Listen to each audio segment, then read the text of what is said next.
వయసుతో పాటు వచ్చే ఈ కైండ్ ఆఫ్ పెయిన్స్ ఏవైతే ఉన్నాయో, వాటికి ఓజోన్ థెరపీ బాగా వర్క్ చేస్తుందని విన్నాం సార్. అసలు ఓజోన్ థెరపీ అంటే ఏంటి? అది ఎలా వర్క్ అవుతుంది? సో, ఎస్పెషల్లీ కోవిడ్ ఇన్ఫెక్షన్ అయ్యాక గాని, కోవిడ్ వ్యాక్సిన్ తీసుకున్నాక చాలా మందికి ఆటో ఇమ్యూన్ కండిషన్స్ అంటాం. ఓకే. అంటే బాడీనే మన సెల్ఫ్ డిస్ట్రక్షన్ చేసుకునే కొన్ని డిసీజెస్ ఉంటాయి.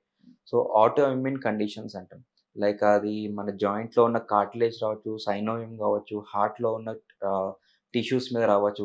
ఎక్కడైనా ఆ నార్మల్‌గా ఉన్న టిష్యూస్‌ని మన బాడీ ఏమనుకుంటది అదొక బాక్టీరియానో, వైరసో అనుకుని ఎందుకంటే దానిలో ఉన్న కెమికల్ స్ట్రక్చర్ అండ్ మన బాడీలో ఉన్న కొన్ని సెల్స్ కెమికల్ స్ట్రక్చర్ సిమిలర్‌గా మాలిక్యులర్ మిమిక్రీ అవుతుంది. ఓకే. సో, దానివల్ల బాడీ‌నే సొంత సెల్స్‌ని డిస్ట్రక్ట్ చేసుకుంటుంది. ఓకే. సో, ఈ క్రమంలో మనకి జాయింట్ పెయిన్స్ రావడం, కీళ్ళవాతం రావడము, టెండాన్స్ గాని, లిగమెంట్స్, మజిల్స్ ఇంజ్యూరీస్ అవ్వడము, హార్ట్‌లో గాని ఇష్యూస్ అవ్వడం, స్ట్రోక్ రావడం. సో, ఇవన్నీ ఇన్‌ఫ్లమేషన్ వల్ల వస్తూనే ఉంటుంది. హ్మ్. సో, ఇవన్నీ పోస్ట్ కోవిడ్ చాలా ఎక్కువగా ఉంటుంది.